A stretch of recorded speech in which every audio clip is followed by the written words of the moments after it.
राज्यसभा सांसद श्री राम जी गौतम भी पूरे जी जान से लगे हैं। इनके भी मैं बहुत बहुत आभारी हूँ।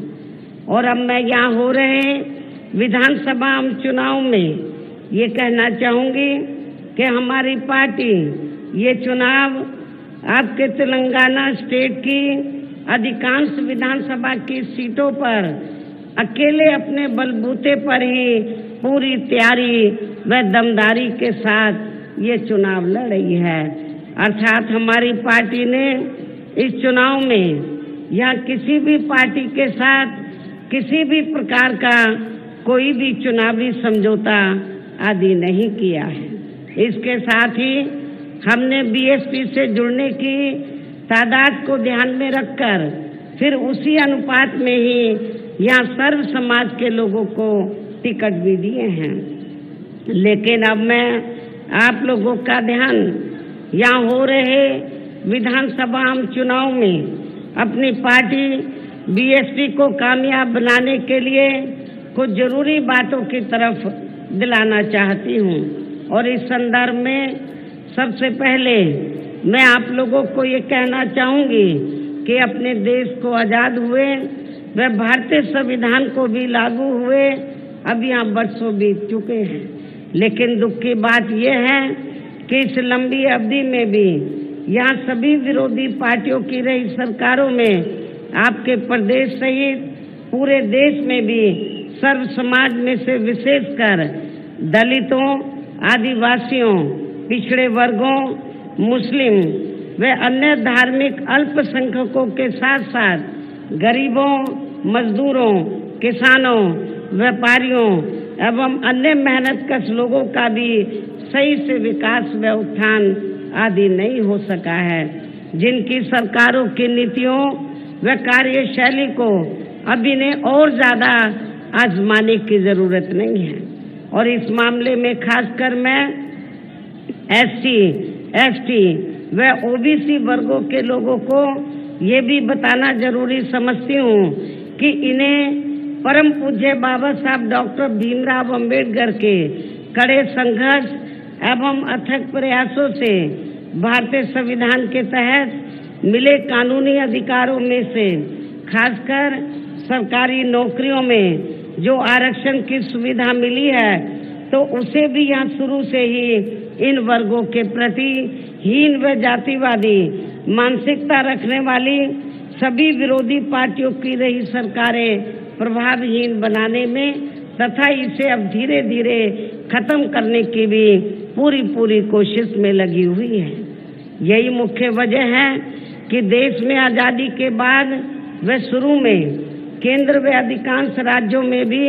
काफी लंबे समय तक सत्ता में आसीन रही कांग्रेस पार्टी ने और अब पिछले कुछ वर्षों से केंद्र एवं काफी राज्यों में भी बीजेपी व अन्य विरोधी पार्टियों की भी रही सरकारों ने इनका ये आरक्षण का कोटा अभी तक भी पूरा नहीं किया है। आपकी यहाँ की जो रीजनल पार्टी की सरकार है तो उसने भी इन वर्गों का आरक्षण का कोटा पूरा नहीं किया है। पदोन्नति में आरक्षण को तो इन्होंने मान्य कोर्ट की आड़ में काफी हद तक खत्म ही कर दिया है। और इस मामले में लगभग यही खराब स्थिति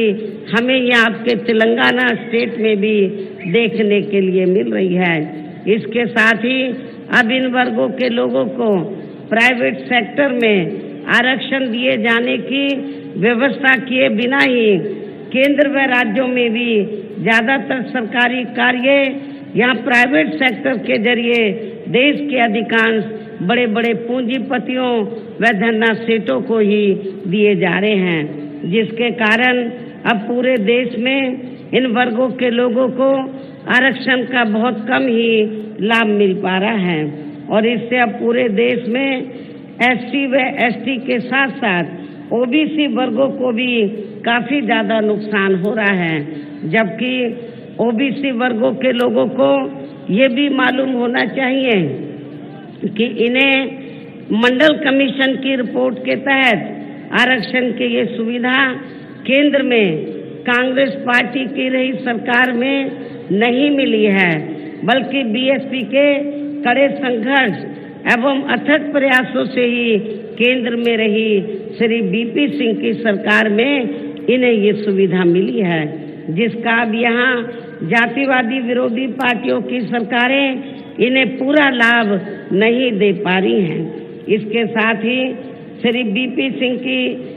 सरकार के बारे में यहाँ मैं ये भी कहना चाहूँगी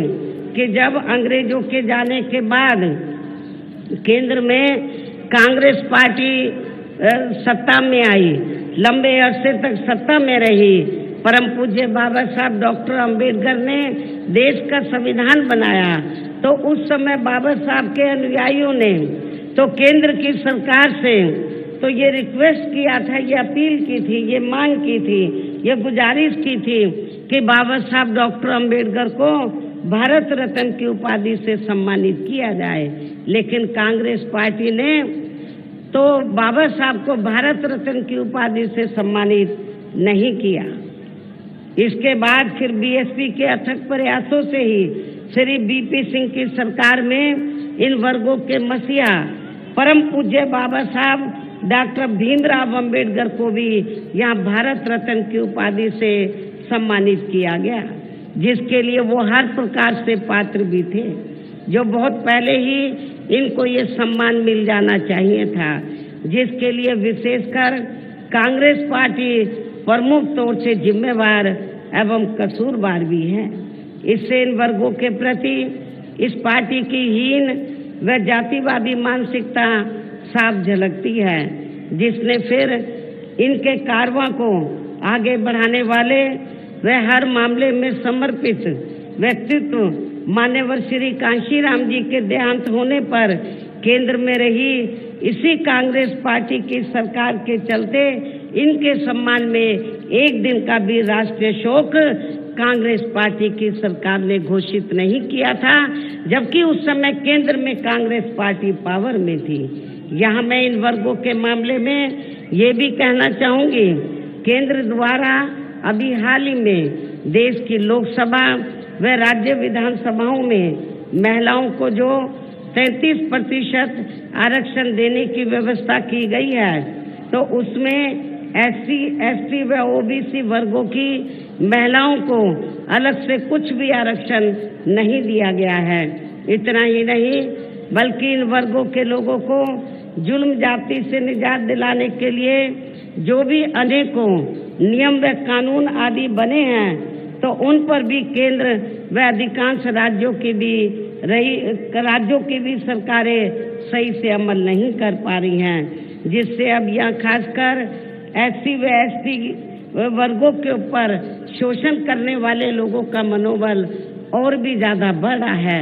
और इसका सबसे बड़ा एग्जाम्पल ये है कि हमारी पार्टी के कैंडिडेट जो आपके सामने खड़े हैं, मुझे बताया गया कि अभी हाल ही में उनके ऊपर अटैक किया गया, उनके ऊपर हमला किया गया, लेकिन यहाँ की जो कानून व्यवस्था इतनी खराब है कि उन्होंने इनके ऊपर अटैक किया गया और इनको बचाया नहीं गया, इनके ऊपर हमला किया गया। ये तो इनके साथ में कुछ साथी थे तो उन्होंने इनको बचाया, इनके साथ एक दो और लोग थे, उनके ऊपर भी हमला किया गया जो काफी गंभीर हालत में हैं। यहाँ की स्टेट गवर्नमेंट को मैं ये कहना चाहती हूँ कि जब आप कानून व्यवस्था को सुधार नहीं सकते हैं तो आपको सत्ता में बैठने का कोई नैतिक अधिकार नहीं है। और इतना ही नहीं, मैं ये भी कहना चाहती हूँ कि हमारी पार्टी के उम्मीदवार के ऊपर तो जो हमला कराया गया है एक सोची समझी रणनीति के तहत कराया गया है, क्योंकि इनके मुकाबले में जो सत्ताधारी पार्टी का कैंडिडेट है और पार्टियों के कैंडिडेट हैं वो बुरी तरीके से हार रहे हैं। बीएसपी का कैंडिडेट जीत रहा है, इसलिए उन्होंने ये इनके ऊपर हमला कराया गया। और ये सब हमें यहाँ आपके तेलंगाना स्टेट में भी वीकर सेक्शन के ऊपर जो जुल्म जाती हो रही है, ये सब हमें देखने के लिए मिल रहा है। इसी प्रकार हमें पूरे देश में मुस्लिम व अन्य धार्मिक अल्पसंख्यक समाज के लोगों की भी हालत कोई खास अच्छी नजर नहीं आती है। इनके साथ साथ अपर कास्ट समाज में से खासकर गरीब लोगों की भी आर्थिक स्थिति अभी भी पूरे देश में यहाँ काफी ज्यादा खराब व दयनीय हालत में बनी हुई है। इनके अलावा आपके प्रदेश सहित पूरे देश में सर्व समाज में से विशेषकर यहाँ गरीब, मजदूर, किसान, कर्मचारी, छोटा व्यापारी एवं अन्य मेहनतकश लोग भी अपनी विभिन्न समस्याओं को लेकर अभी भी हमें काफी ज्यादा दुखी ही नजर आते हैं। और इनमें से किसान वर्ग तो केंद्र की वर्तमान भाजपा सरकार द्वारा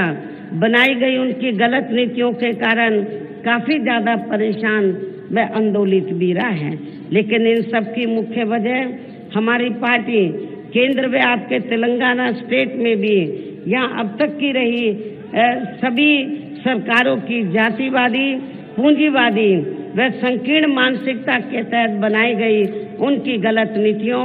एवं गलत कार्य प्रणाली को ही काफी हद तक जिम्मेवार मानकर चलती हैं। और इस मामले में खासकर इनकी गलत आर्थिक नीतियों की वजह से ही आए दिन यहाँ पूरे देश में गरीबी, बेरोजगारी व महंगाई आदि भी काफी ज्यादा बढ़ रही है। हालांकि इस मामले में शुरू से ही हमारी पार्टी केंद्र व राज्यों की सरकारों से भी हर स्तर पर ऐसी नीति अपनाने की लगातार ये मांग करती आ रही है कि देश में कुछ गिने चुने पूंजीपतियों व धन्ना सेठों का विकास होने की बजाय बल्कि यहाँ गरीब व आम लोगों का ही विकास होना चाहिए। इसके साथ ही अब अपने देश में भ्रष्टाचार भी हर स्तर पर काफी ज्यादा बढ़ रहा है, जिससे आपका खुद का अपना तेलंगाना स्टेट भी अछूता नहीं रहा है। यहाँ की जो स्टेट गवर्नमेंट है वो करप्ट गवर्नमेंट है, भ्रष्टाचारी सरकार है, तो ये आप लोगों को मालूम है। और इन सब के लिए हमारी पार्टी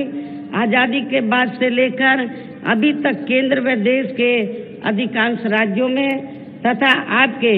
खुद के अपने तेलंगाना स्टेट में भी ज्यादातर सत्ता यहाँ गलत पार्टियों में से खासकर कांग्रेस, बीजेपी व यहाँ की स्थानीय पार्टियों के हाथों में ही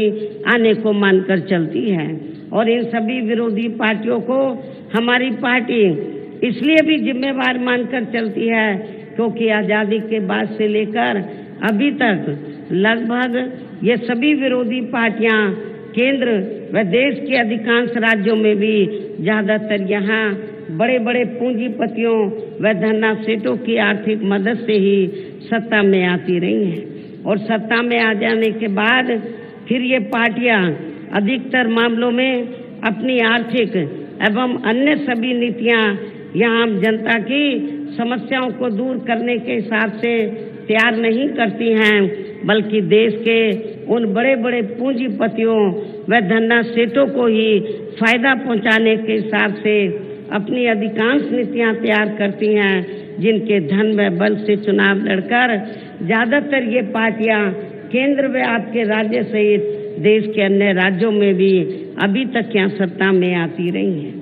जिसके कारण ही अब पूरे देश में व आपके खुद के अपने प्रदेश में भी अभी भी हमें यहाँ सर्व समाज के लोग अधिकांश मामलों में अपनी विभिन्न समस्याओं को लेकर काफी ज्यादा दुखी व परेशान ही नजर आते हैं। जबकि पूरे देश में बीएसपी ही अकेली एक ऐसी पार्टी है जो विरोधी पार्टियों की तरह देश के बड़े बड़े पूंजीपतियों